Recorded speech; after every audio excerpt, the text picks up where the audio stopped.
Arbitrage fund की बात की आपने, इसकी बात कर लेते हैं फिर। थोड़ा सा निवेशकों को बताइए कि इसमें कितना इक्विटी होता है, कितना डेट होता है, और टैक्स बेनिफिट इसमें किस तरीके से काम करते हैं। इक्विटी वाला टैक्स लगता है, डेट वाला टैक्स लगता है, इंडेक्सेशन का बेनिफिट मिलता है या नहीं मिलता है?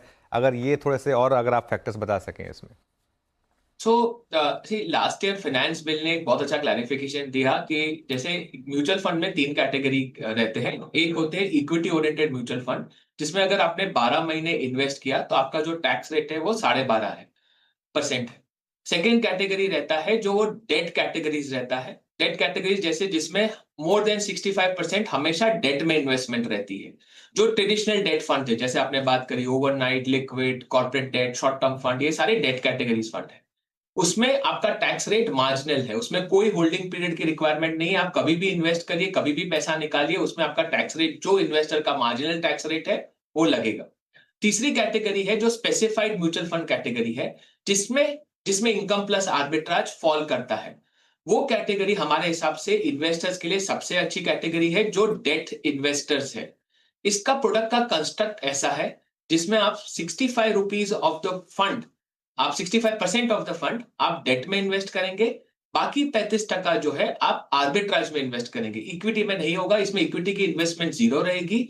आर्बिट्राज जो डेट लाइक रिटर्न देता है उसमें 35% की इन्वेस्टमेंट होगी। अगर ये फंड आप 65-35 में रखते हैं, रेशियो में रखते हैं, 65% डेट, 35% आर्बिट्राज, और अगर आपकी निवेश पीरियड 2 साल के ऊपर की है तो उसमें टैक्स रेट 12.5% लगेगा।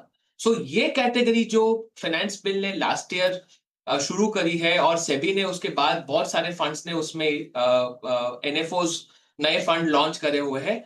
ये कैटेगरी हमारे हिसाब से काफी इंपॉर्टेंट कैटेगरी है डेट इन्वेस्टर्स के लिए गोइंग अहेड। और जिसका निवेश पीरियड 2 साल के ऊपर है उनको डेट लाइक रिटर्न्स मिलेंगे, लेकिन जो उनको टैक्सेशन रेट रहेगा वो 12.5% रहेगा, which is similar to an equity fund. 12% with indexation और without indexation? This is sir without, अभी इंडेक्सेशन का कोई रोल रहा ही नहीं है। So okay. इंडेक्सेशन कोई बेनिफिट नहीं है, इनको फ्लैट 12.5% टैक्स कटेगा। और ये इसमें 65 और 35 एक आप फिक्स्ड है या फिर इसको चेंज कर सकते हैं मार्केट कंडीशंस के हिसाब से? ये आपने एक एग्जांपल के तौर पे बोला है।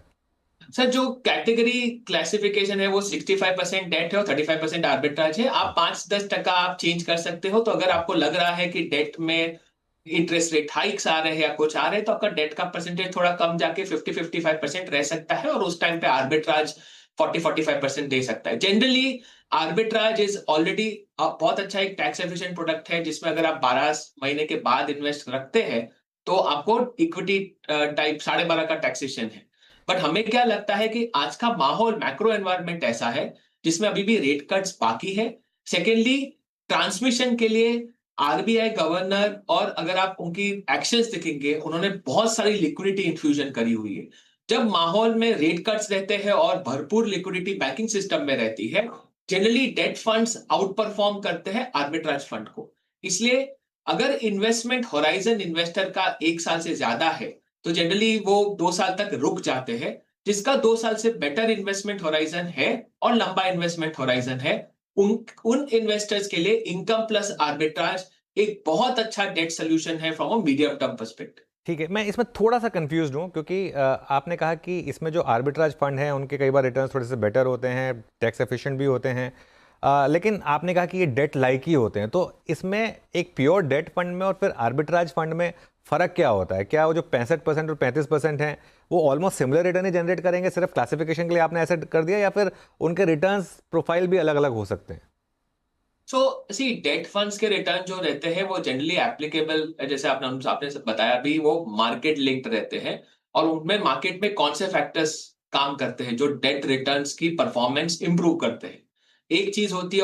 और जो डिपेंडेंट रहते हैं डेट फंड्स की परफॉर्मेंस के लिए, एक चीज है जो इंटरेस्ट रेट साइकिल कैसी रहेगी, दूसरी चीज है कि बैंकिंग लिक्विडिटी कैसी रहेगी इस माहौल के हिसाब से, और ग्लोबल एनवायरनमेंट कैसा रहेगा। ग्लोबल एनवायरनमेंट करेंसी और रुपए को भी इंपैक्ट करता है। सो ये तीनों चीजें हैं, वो डेट फंड के रिटर्न को इंपैक्ट करती है। When it comes to arbitrage, arbitrage generally cash और फ्यूचर मार्केट का जो आर्बिट्राज अपॉर्चुनिटी रहता है उतना ही वो रिटर्न जनरली देते हैं। हमने ट्रेडिशनली देखा हुआ है कि जब भी बैंकिंग लिक्विडिटी बहुत सरप्लस रहती है, और जब बैंकिंग रेट कट का माहौल है, आर्बिट्राज के रिटर्न्स कम रहते हैं थोड़े, और उस टाइम पे डेट फंड्स थोड़ी ज्यादा परफॉर्मेंस दे सकते हैं, बिकॉज वो मार्केट लिंक रहते हैं। अगर रेट कट हो गया, सो डेट फंड्स ड्यूरेशन बेनिफिट और लिक्विडिटी बेनिफिट के हिसाब से अच्छी परफॉर्मेंस देंगे। सो अगर आप मुझे पूछेंगे कि डेट इनकम प्लस आर्बिट्राज में कब निवेश करना चाहिए और आर्बिट्राज में कब निवेश करना चाहिए, हमारा व्यू ऐसा है, इनकम प्लस आर्बिट्राज जब भी आपको रेट कट या बैंकिंग लिक्विडिटी बहुत अच्छी लग रही हो, तब आप इनकम प्लस आर्बिट्राज में निवेश करिए। और जब आपको रेट हाइक दिख रहे हो, तब आप क्लियरली आर्बिट्राज फंड में इन्वेस्ट कर सकते हैं। लेकिन आर्बिट्राज फंड्स के रिटर्न्स जनरली लिक्विड फंड की तरह देते, मार्केट वोलेटिलिटी ज्यादा रहती है, लेकिन over a period of time liquid funds के आसपास रिटर्न्स दिया जाते हैं। ओके, अगर इसमें हम कॉर्पोरेट बॉन्ड का भी एंगल शामिल कर लें तो वहाँ पर किस एनवायरनमेंट में पैसा लगाना चाहिए और निवेशकों को यहाँ पर किस चीज़ का ध्यान रखना चाहिए, क्योंकि इसमें थोड़ा सा एक रिस्क रहेगा किस कंपनी के बॉन्ड में आप पैसा लगा रहे हैं।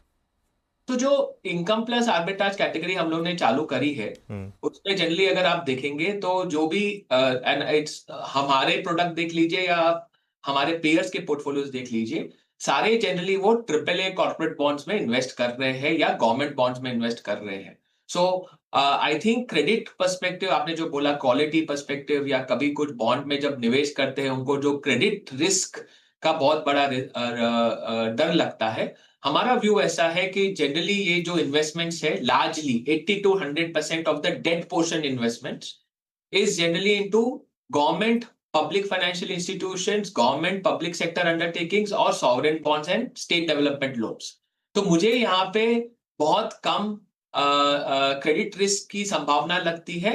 अगर क्रेडिट माहौल जैसा है आज के दिन में, जहां पे कॉर्पोरेट बैलेंस शीट बहुत अच्छी रही है, बैंकिंग अगर आप देखेंगे एनपीएस ऑल टाइम ऑलमोस्ट एक डिकेडल लो पे चल रहे हैं, एक्सेप्ट फॉर सर्टेन थोड़ा बहुत स्ट्रेस जो माइक्रो फाइनेंस सेक्टर में दिख रहा है, अगर आप एनबीएफसीज के एसेट क्वालिटी भी देखेंगे तो बहुत कम स्ट्रेस है। सो और कॉर्पोरेट बैलेंस शीट्स बहुत कम लीवर्ड है, प्रॉफिटेबिलिटी काफी अच्छी है। तो मुझे जो क्रेडिट का माहौल करंटली दिखता है, प्लस जो पोर्टफोलियो की कंस्ट्रक्ट है, जिसमें large portion of the investments PSU, public financial undertakings, जो 100% गवर्नमेंट ओनरशिप है, और गवर्नमेंट बॉन्ड्स और एसडीएल्स में, मुझे क्रेडिट रिस्क का बड़ा वहां पे वोलेटिलिटी और इन्वेस्टर्स को डर नहीं आना चाहिए।